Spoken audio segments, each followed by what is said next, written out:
নমস্কার বন্ধুরা, আপনাদের সকলকে জানাই আমার ইউটিউব চ্যানেলে আরও একবার অনেক অনেক স্বাগত। আশা করছি ভগবানের আশীর্বাদে আপনারা সকলে ভালো আছেন এবং সুস্থ আছেন। চৈত্র মাসের পূর্ণিমা তিথিতে রামভক্ত বজরংবলীর হনুমানজির পূজা, জন্মতিথি বা জন্মদিন পালন করা হয়। এছাড়াও আমরা প্রায় সকলেই প্রত্যেক মঙ্গলবারে হনুমানজির বিশেষ পূজা করে থাকি। তবে হনুমানজির বাৎসরিক পূজা অনুষ্ঠিত হয় এই চৈত্র মাসের পূর্ণিমা তিথিতে। বলা হয় এই দিন হনুমানজির জন্ম হয়েছিল। ভক্ত এবং ভগবানের সম্পর্কের কথা এলে হনুমানজির কথা সবার আগে আসে, কারণ তিনিই হলেন একমাত্র কলিযুগে জীবন্ত দেবতা, যাকে আমরা দেখতে পাই। তার পূজা করলে আমাদের মন থেকে দূর হয় ভয় ভীতি। তিনি ভক্তদের সকল রকম সংকট মোচন করেন, তাই তার নাম হয়েছে সংকটমোচন। আবার অন্যদিকে বলা হয় ভগবান শিবের অবতার হলেন হনুমানজি। আসুন জেনে নিই, যদি আমরা হনুমানজির উপোস করি বা তার পূজা করি তাহলে আমরা কি খাবো এবং কি খাবো না। যাদের জন্মছকে মঙ্গলের দোষ রয়েছে, অর্থাৎ যারা মাঙ্গলিক, বা যাদের জন্মছকে শনির সাড়ে সাথী চলছে, শনির দশা চলছে, বা শনি দুর্বল, তারা কিন্তু অবশ্যই হনুমানজির পূজা করবেন। বলা হয়েছে হনুমানজির পূজা করলে মঙ্গলের দোষ কাটে। এছাড়াও শনিদেব হনুমানজির ভক্তদের প্রতি কখনোই কুদৃষ্টি দেন না। তার পূজা করলে মনে শক্তি অর্জন হয়, ভয় ভীতি দূর হয়, বিভিন্ন রকম কাজে আমরা সফলতা পেতে পারি। এছাড়াও মামলা মোকদ্দমায় জয়লাভ করতে পারি, স্বাস্থ্যের উন্নতি হয়, অশুভ যদি কোনো ভয় থেকে থাকে মনে সেটি দূর হয়।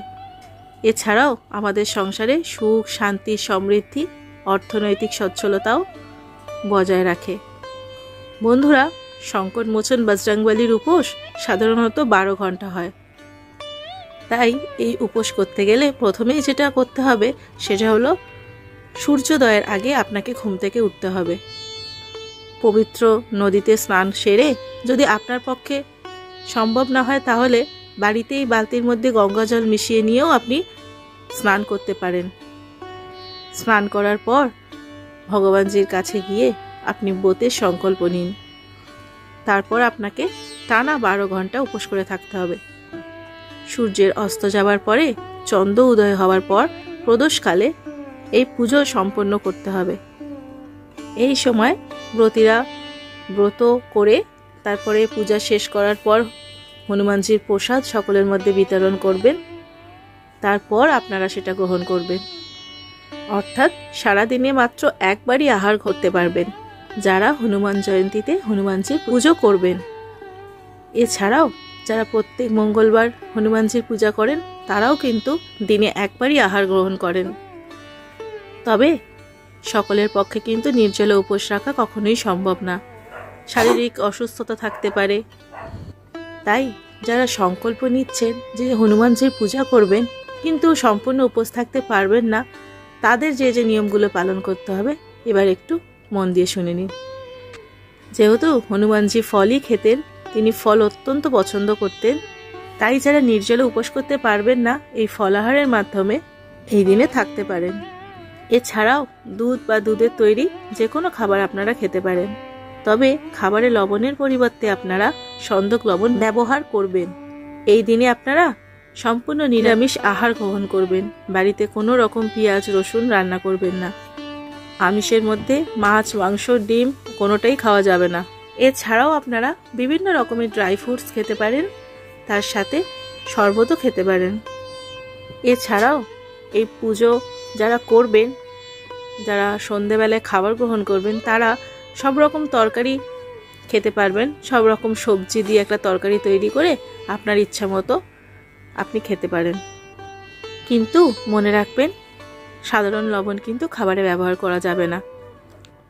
এছাড়াও হনুমানজির পুজোতে আপনারা গমের তৈরি যে কোনো জিনিস খেতে পারেন, যেমন ডালিয়া, গমের রুটি, এগুলো আপনারা খেতে পারেন। হনুমানজির পূজায় প্রধান যে প্রসাদটি দেওয়া হয় সেটা হলো গুড় এবং ছোলা। আপনি এটি হনুমানজিকে দিয়ে তারপরে নিজেও গ্রহণ করতে পারেন। এছাড়াও আপনি ফলের মধ্যে হনুমানজিকে কলা অবশ্যই দেবেন, কারণ কলা হলো হনুমানজির অত্যন্ত প্রিয় ফল। অবশ্যই চেষ্টা করবেন 5 রকমের গোটা ফল হনুমানজিকে নিবেদন করার।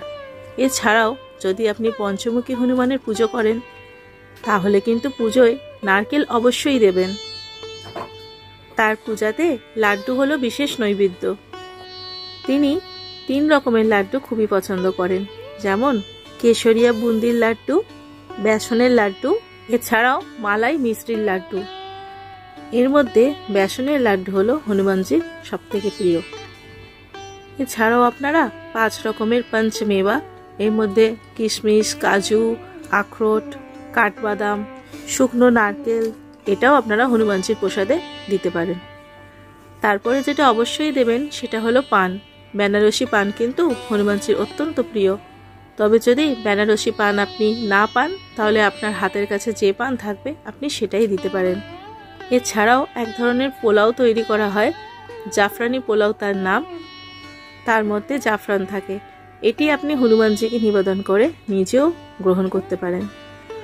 এছাড়াও ইমারতি বলে এক ধরনের মিষ্টি রয়েছে, এটিও হনুমানজিকে অর্পণ করা হয়। এটিও হনুমানজির অত্যন্ত প্রিয় একটি খাবার। হনুমান পুজোতে এক ধরনের বিশেষ রুটি দেবার প্রচলন আছে, যেটা নারকেল, দুধ, আটা, এলাচের গুড় দিয়ে তৈরি করা হয়।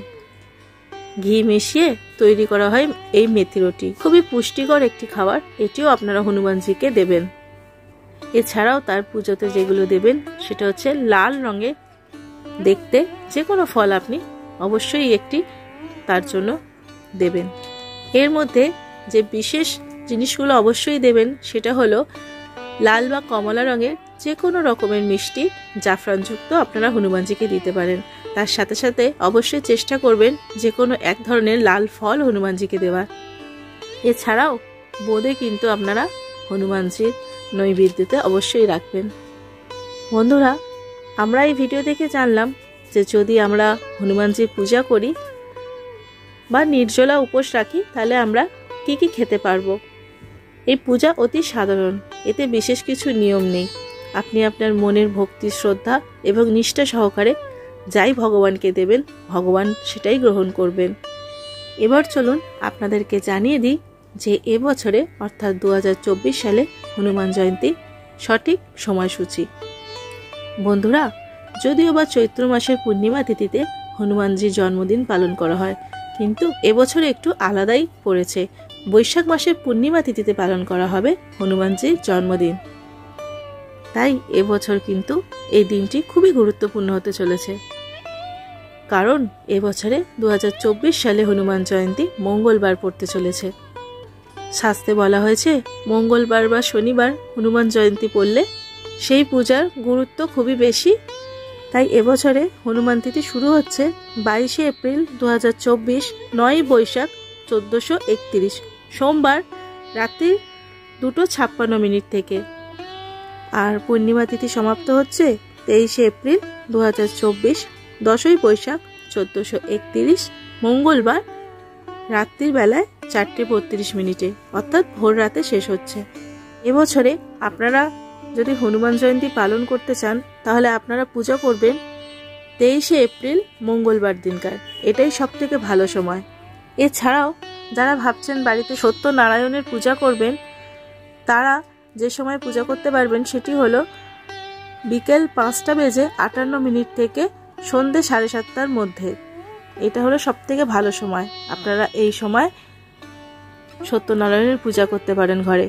হনুমানজির পূজা করার বিশেষ সময় হলো সকালবেলায় 7:40 থেকে 10:16 মধ্যে পুজো করতে হবে। যারা এই সময় করতে পারবেন না তারা পরবর্তী সময় অর্থাৎ দুপুর 12:56 থেকে 3:36 মধ্যে আপনারা পুজো করে নিতে পারেন।